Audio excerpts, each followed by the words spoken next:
Get your free copy of the complete tutorial at www.teachucomp.com/free. To convert the background layer of an image into a normal layer, select the background layer in the Layers panel first.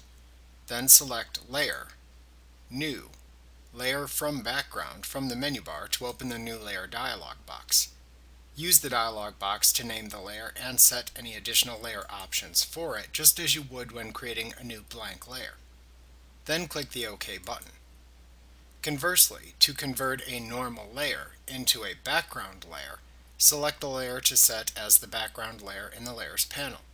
Then select Layer, New, Background from Layer to convert the selected layer into the background layer.